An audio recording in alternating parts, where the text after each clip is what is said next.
As I look around this scarcely packed room, I see very few, if anybody in here that was in the Genesis class I taught a few years back, where we talked about the Bible being laid out as a three-act play and the idea of what a Chekhov's gun is.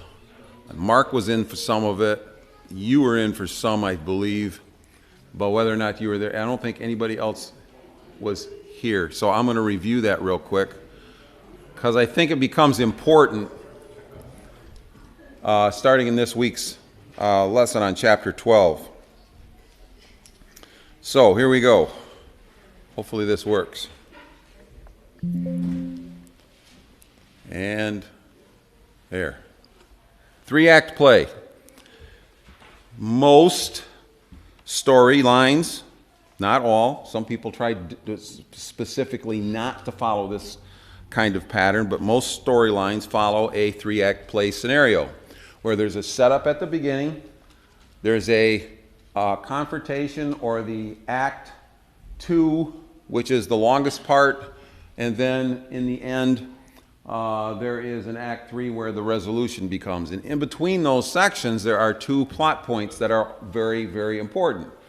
The first one changes from good to bad, and the last one changes from bad to good. And I'll give you a real simple example that I've used before. Don't know if you can see that or not. I probably should have made the letters bigger. In Cinderella, and I think I'm going to need my glasses to see this. In Cinderella, we've got life is very, very good with Ella's rich dad. And then all of a sudden, Dad marries the evil stepmother and Dad dies. That's the plot point where it changes from good to bad. And then the rest of the majority of the film is about the problem with the stepmother and the stepsisters and how to resolve that. And then there enters Prince Charming and the whole idea of the slipper, etc., and that changes it from bad back to good. All right? Most storylines follow that sort of pattern. I'm not using this because it's a fairy tale, not trying to compare it to the Bible. I'm using it because hopefully everybody in here understands this one and has seen it or even at least knows about it. All right? But you could you could use just about any kind of movie or book or whatever follows this pattern. The idea here is that so does the Bible. The Bible follows this exact same pattern if you read it as one whole book that we've been emphasizing this idea. It is a book from Genesis all the way to Revelation, and it should be read and understood that way. We have chapters 1 and 2 where things are good. We've got when every time God creates something new in the first chapter, he says that it's good. When in the end, it's very good. And when we see what happens in chapter 2 where they're living and walking with God, there's every kind of precious stone and mineral and fruit and anything that wants. Life is good. And then at plot point 1, it happens in chapter 3 where we enter the evil character that makes things change. And we see the serpent tempting Eve, Adam and Eve sin, things get bad, and throughout the rest of the majority of the Bible, we see that turmoil trying to be worked out. Like we've said before, how does a holy and righteous God once again dwell with his unholy people? And that's what that entire storyline throughout the entire Old Testament is about. Until we get to plot point 2 where the resolution comes. And the resolution comes at the point at which Jesus dies, resurrects, and things start getting better. And in the end, which we're not to the very, very, very, very, very, very end of the book yet, is where we live happily ever after with God and the rest of those who believe what it is he was saying. So in a simple sense, this is what the Bible is about. There's a lot of details. There's a lot of other things to study. I wouldn't stop there, but it's important to understand the Bible in this respect. Now, Along with this comes something called what's known as a Chekhov's gun. Anton Chekhov was a playwright that lived from the 1800s up till about 1904, I think he died. And he wrote several hundred short stories, a lot of plays. I had the opportunity to actually see one of his plays in New York one time years ago. He is famous also for a statement that he made that has become kind of a catchword for a part that happens in many plays and stories. Not all, but a lot of them.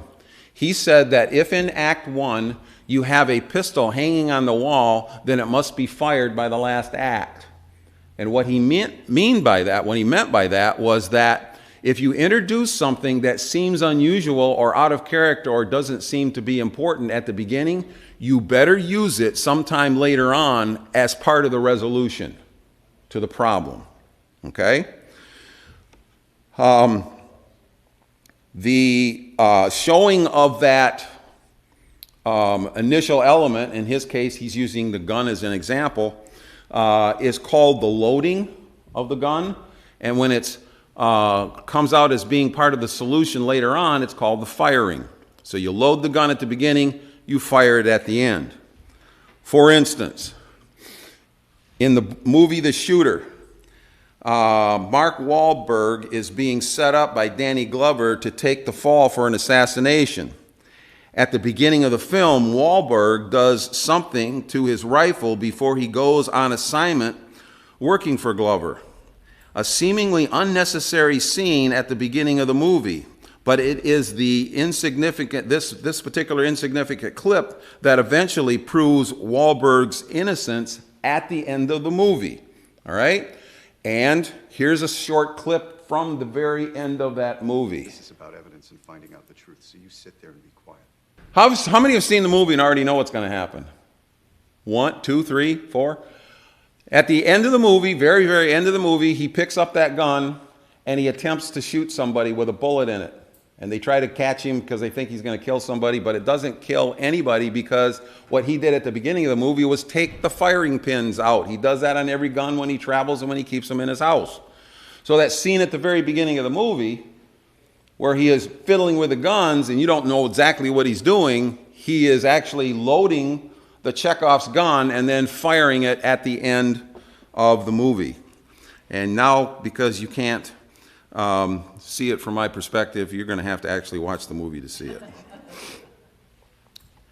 In Superman 2, there is a scene where Superman starts showing affection for Lois Lane in such a way where they kind of want to become a couple. And in order to do that, Superman has to not be Superman anymore. So he takes Lois Lane up to his man cave up in the northern part of the world someplace, and she starts fiddling with the stuff that's there and drops this little crystal in the snow or whatever it is that's down there. You see it, they focus in on it, you don't know why. He destroys the man cave, he becomes a regular person, and then problems start erupting, and he can't defend himself, let alone the people of the world, and the whole world starts falling apart. And he doesn't know what to do. He wanders back up at the end of the movie to the man cave and finds what is the Chekhov's gun, which is one last piece of kryptonite that gives him his power back, and he saves the world. Okay? See how this is working? A couple more quick examples. Die Hard 2.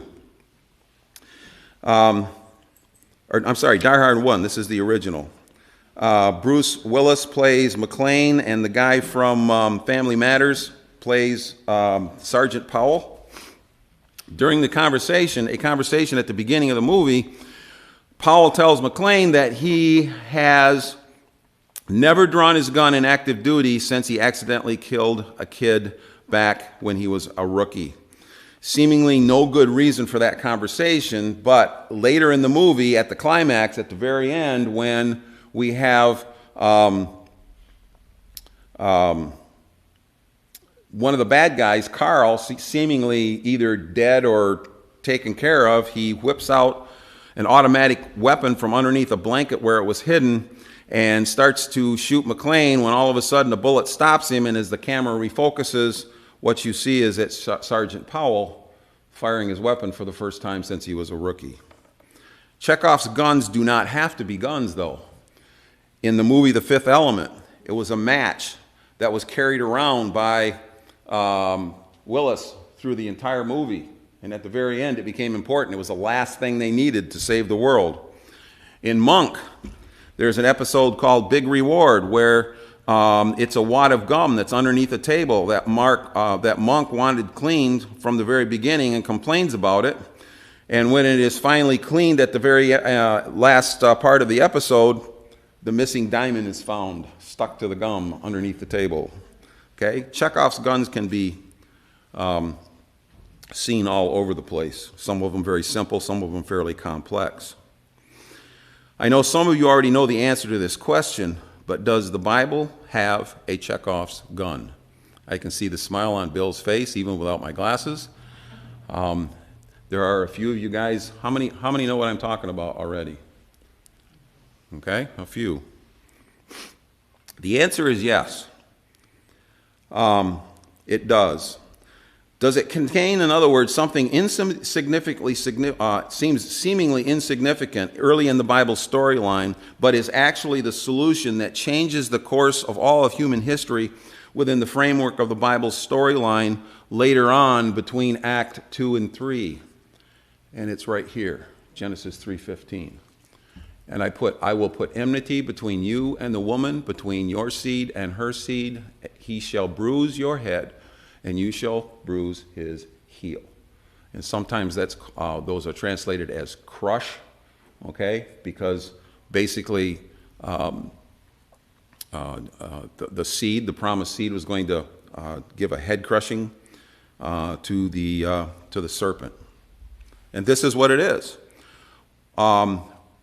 But if we read the Bible now, we already know the entire story. We've seen it happen. We've been taught it our whole lives. But if you are either reading it for the first time, or even more specifically, if you are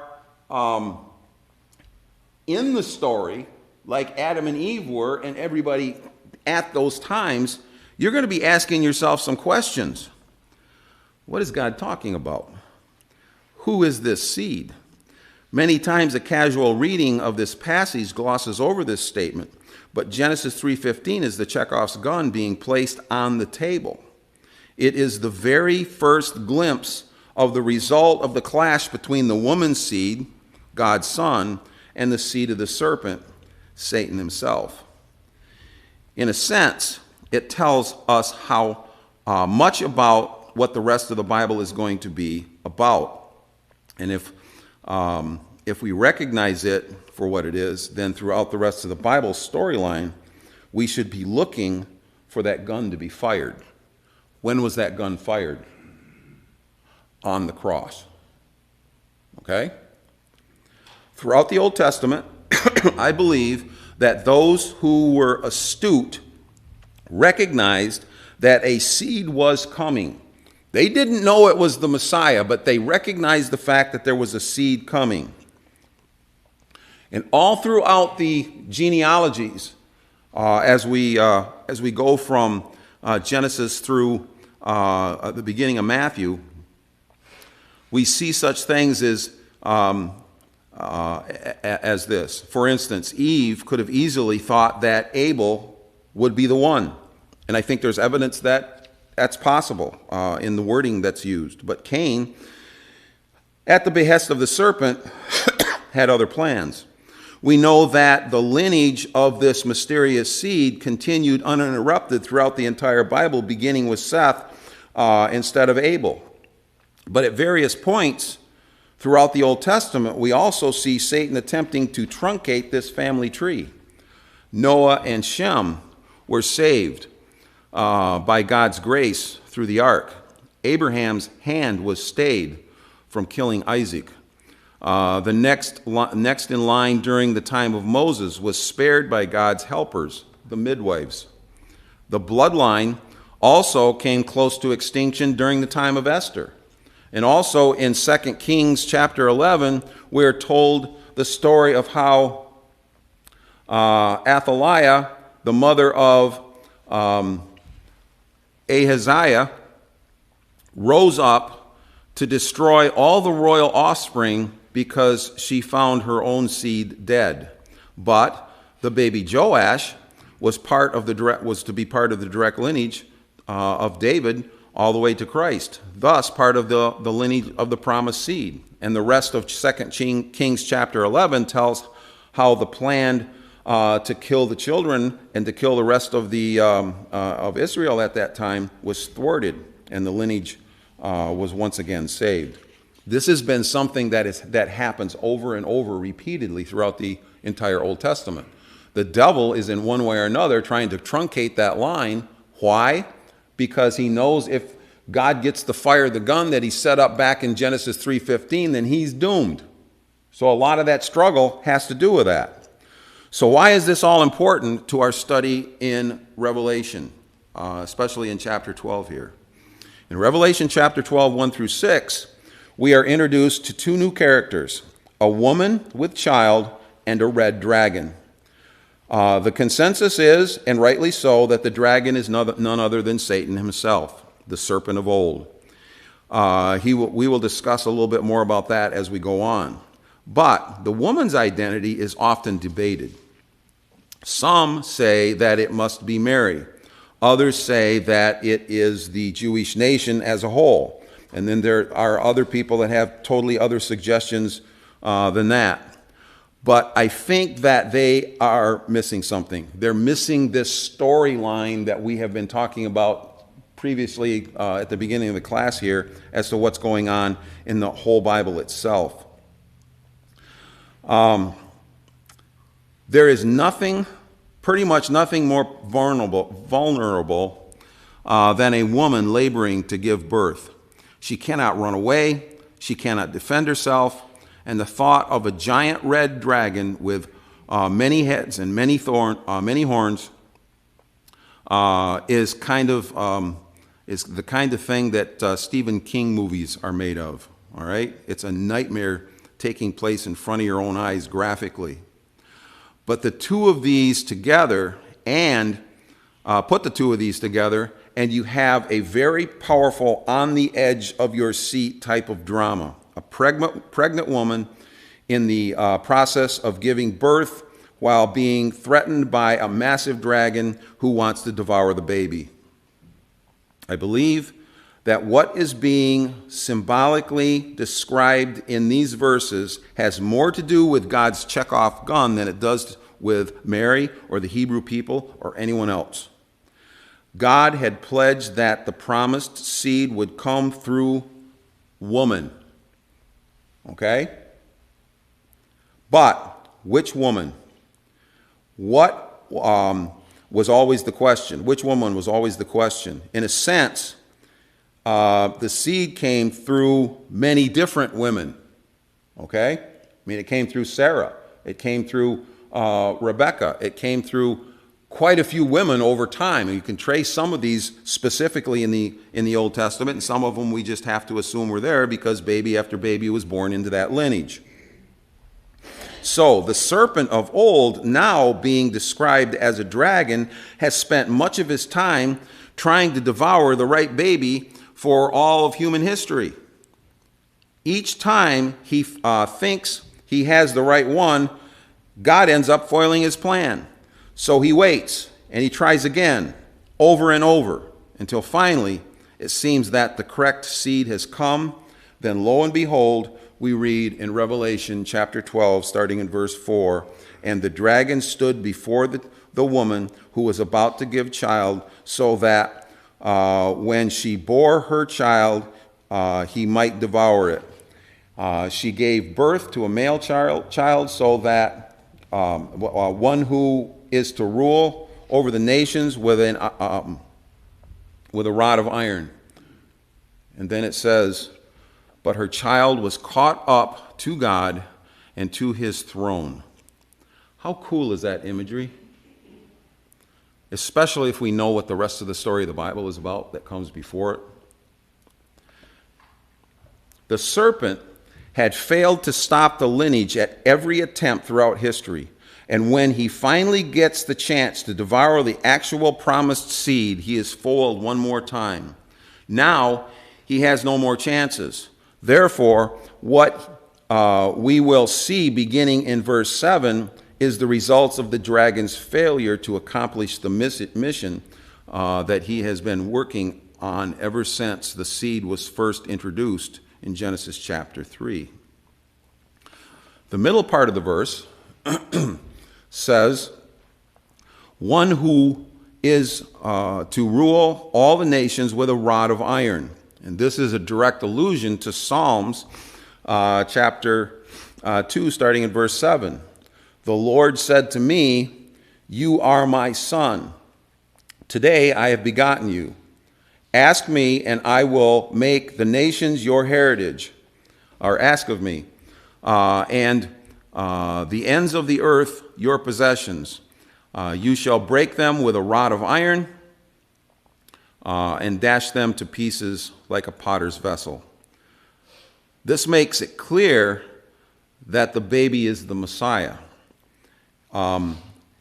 We see in verse 4 that the dragon is poised to devour the child, and it would appear that God has left this poor pregnant woman and her baby to face the dragon alone. But suddenly, victory is snatched from the dragon's jaws, and the child is caught up to God in the throne, to the throne. And that happens when he rose from the dead. Okay? I believe that's what the indication here is.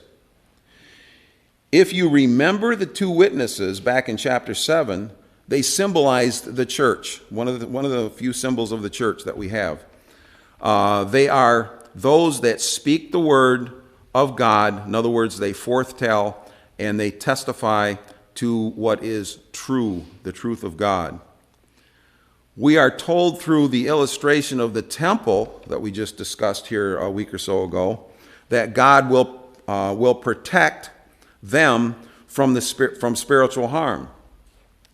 A similar type of illustration is given here in verse 6. It says, and the woman fled into the wilderness where she was placed, where she has a place prepared by God in which she is to be nourished for 1,260 days.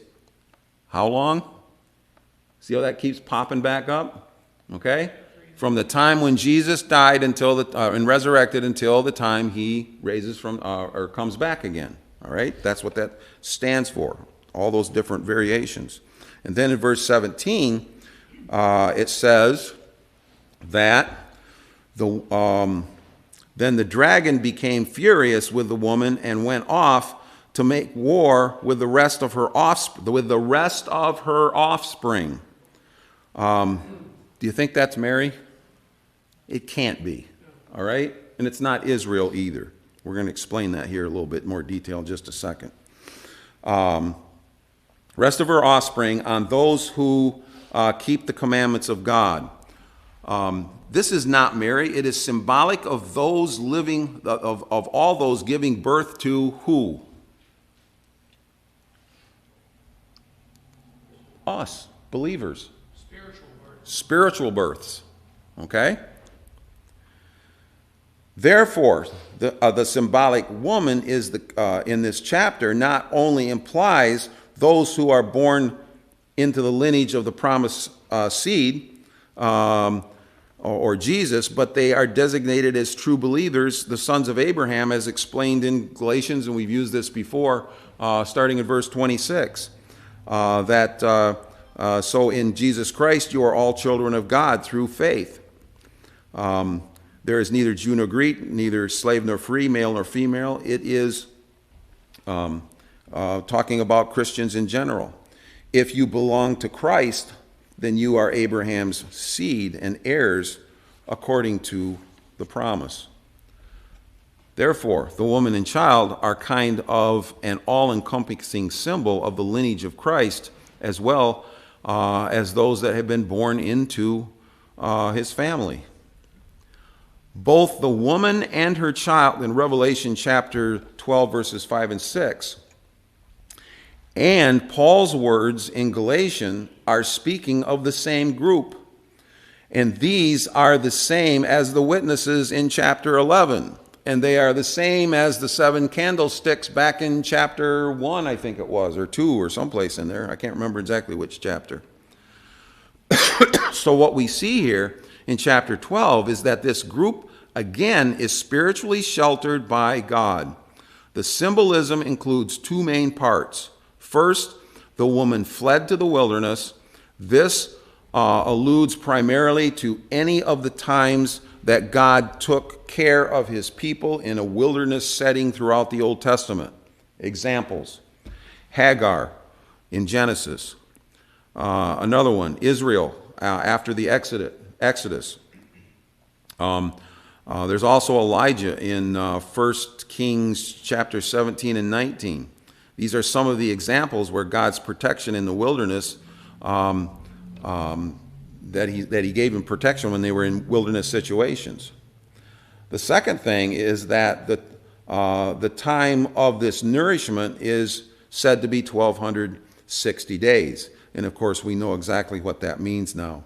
So this is talking again about the church age, or as that one TV show says, it's the story of us.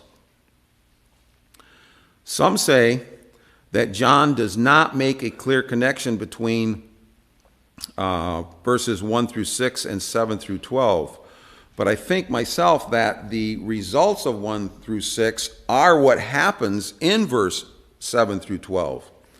The ramifications of the death, burial, and resurrection and ascension of the promised seed in the form of God the Son are being depicted in this new section. We know that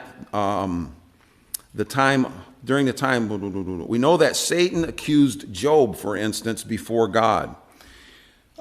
In fact, we know that Satan's name means accuser. At the time of Job, the promised seed had not yet come. So it seems Satan took his accusations directly before God. But now, in chapter 12, starting in verse 10, it says, "And I heard a voice in heaven saying, Now the salvation of and the power of the kingdom of our God and the authority of his Christ have come, for the accuser of our brothers," in other words, Satan, the accuser, "has been thrown down, who accuses them day and night before God, and they have conquered by the blood of the Lamb and by the word of their testimony." By 2 things, okay? By the blood of the Lamb and by the word of their testimony. In other words, speaking the gospel, speaking what the Bible is about in truth. "For they loved not their lives even unto death." Christ defeated Satan on the cross. On the basis of that victory, Michael and his angels declared an all-out war on Satan and his angels. Satan has no more leg to stand on because the justification has already come. In the process, Satan was tossed out on his ear. And the reason that this could be done is because of the heavy lifting done by Jesus when he was on the cross. Before the cross, Satan could accuse because if man sinned, the punishment was death, and there was no true sacrifice for sin. God had made that plain from the beginning in Eden. But now there's a new rubric. The promised seed in the form of God himself took on that punishment so that all who believe have the chance of forgiveness. They can become justified before God, and therefore now what is it that Satan can accuse them of? What can Satan accuse them of if their penalty's already been paid? All right? He can't do that anymore. Absolutely nothing. So now Satan is really mad, okay? Because he knows he's been duped, and he's going to do everything he can to take as many as he can with him. How does it say that the great deceiver has been conquered. And we just read that a couple of times here. By the blood of the Lamb and the word of the testimony of those that believe. We have already seen the bloody lamb in past chapters. And we have also already seen those that testify to the word of God. They're one in the same group. Therefore, this is simply a repeat of former parts of Revelation using different words and different symbols. As we said from the beginning of Revelation, it repeats itself over and over in different ways and from different points of view. So this isn't some new event that's going to happen sometime specifically in history. This is simply a repetition in a different way of what John has been saying all along. Verse 9 corresponds to what was said by Jesus in Luke chapter 10, verse 18. I saw Satan fall like lightning from heaven. The 70 had just returned from preaching the gospel in towns around Palestine. When they returned, they were overjoyed because even the demons were subject to Jesus' name. So too here in Revelation chapter 12, when Jesus was finally resurrected from the grave and the penalty of sin was paid, Satan is seen being cast out of heaven and placed in subjection.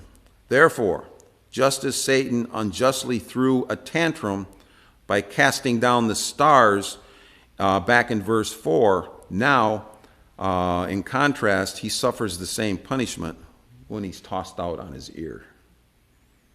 See the contrast there? Now, the victory is sure. Everybody knows it is true, knows it to be true at this point. Okay? Revelation 12:10 says, now the salvation and power and kingdom and the kingdom of our God and authority of Christ have come. This does not mean that the end of all the earth is happening right at this point, but that all grounds of Satan's accusations have been removed because of Christ's death on the cross. No longer can Satan accuse those whose robes are washed in the blood of the Lamb. And one more thing. At the end of verse 11, it says, for they loved not their lives even unto death. Those who have overcome and continued to spread the words of Jesus no longer fear death, all because of the blood of the Lamb. And in other words, there is a close connection between the blood of the Lamb and the triumph over Satan's accusation. As Paul says in 1 Corinthians chapter 15, O death, where is your victory? O death, where is your sting? The sting of death is sin, and the power of sin is the law. But thanks be to God who gives us victory through our Lord Jesus Christ. Verse 13 through 17 tell us that the dragon puts his effort into pursuing the woman and making war with the rest of her offspring. The word here used for pursue means more specifically to move rapidly and decisively toward. This word is used elsewhere in the New Testament to describe the persecution of the church. It's used about the time of Stephen in Acts chapter 7. It's used when God talks to Saul in Acts chapter 9, and in speaking to Paul once his name was changed later on in the book in Acts chapter 22 during his defense. And that is what is intended to be symbolized here in Revelation chapter 12. When we move on to 14, it says, the woman was given 2 wings of the great eagle so she might fly from the serpent into the wilderness to a place where she is to be nourished for how long? The same amount of period of time. Okay? 1260 days, times, half times, the end times. It's all the same. Okay, so God is watching over us when? Now. Okay? Getting easier sometimes when you understand some of this stuff, I think.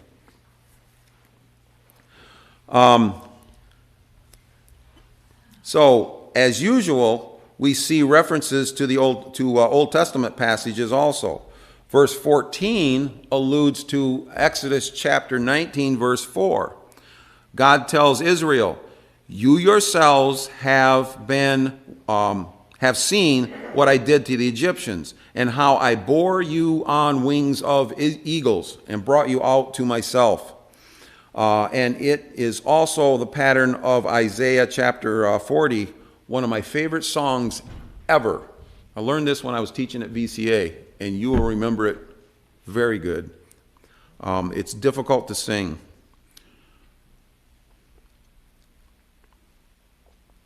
But it's one of my favorites.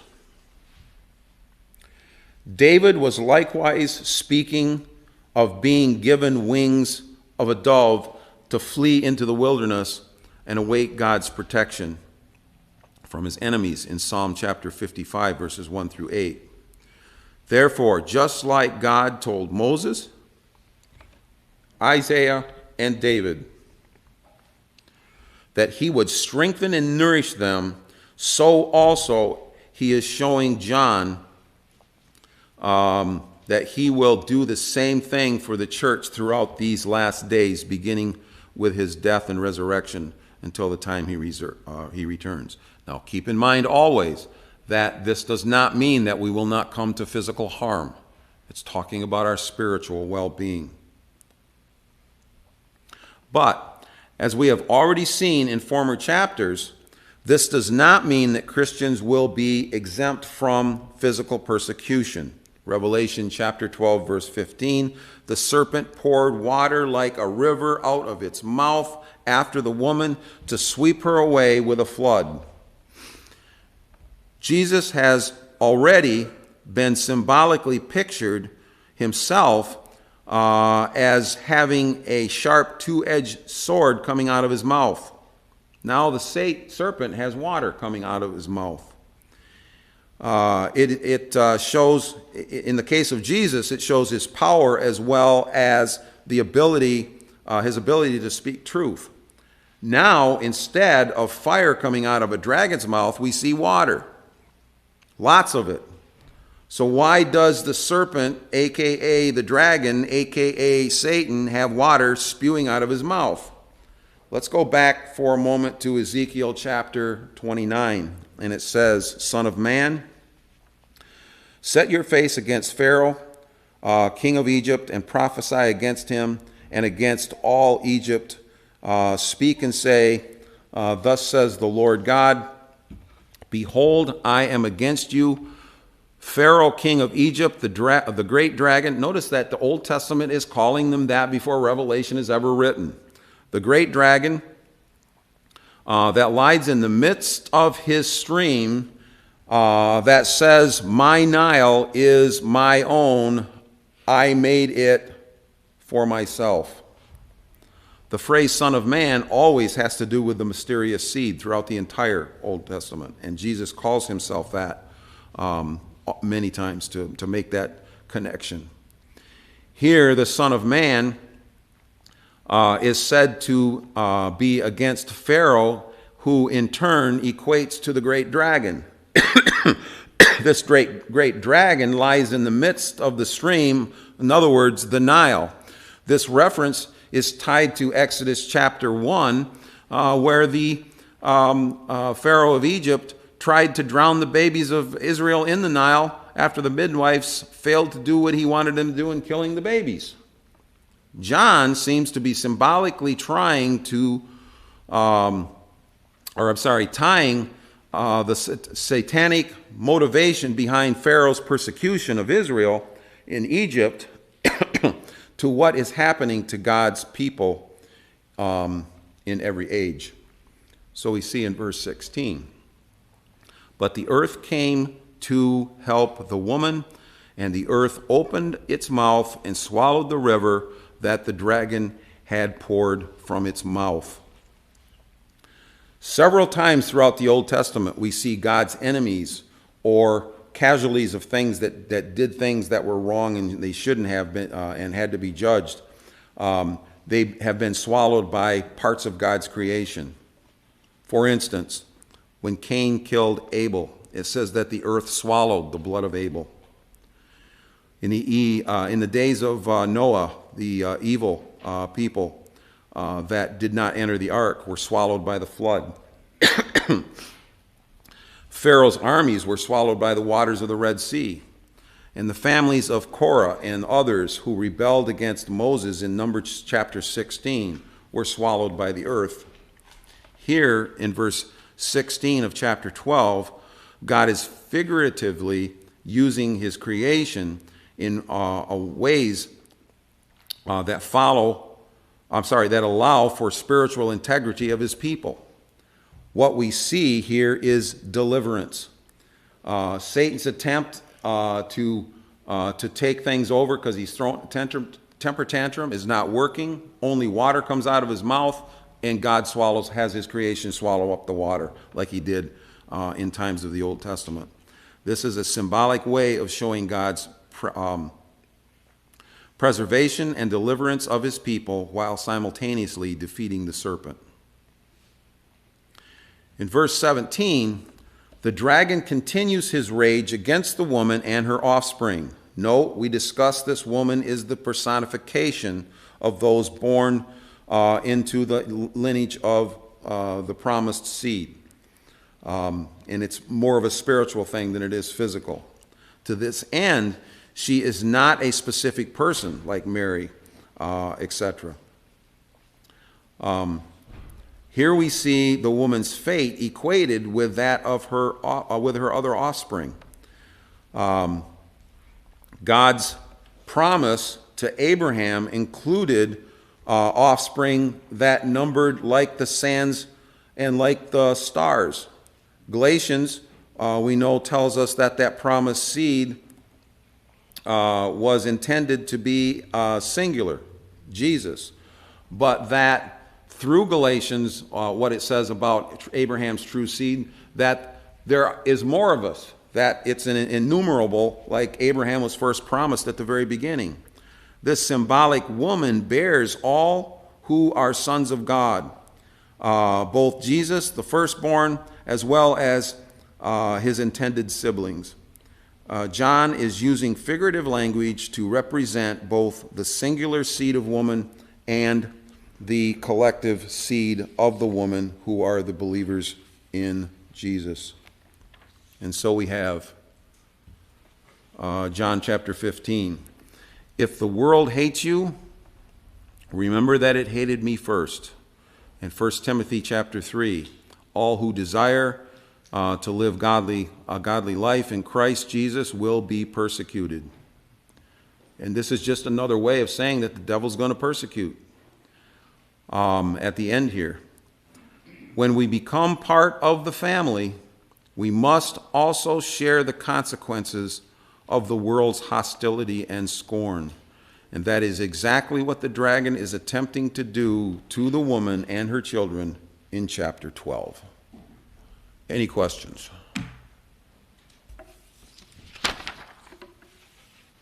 Okay. Thank you.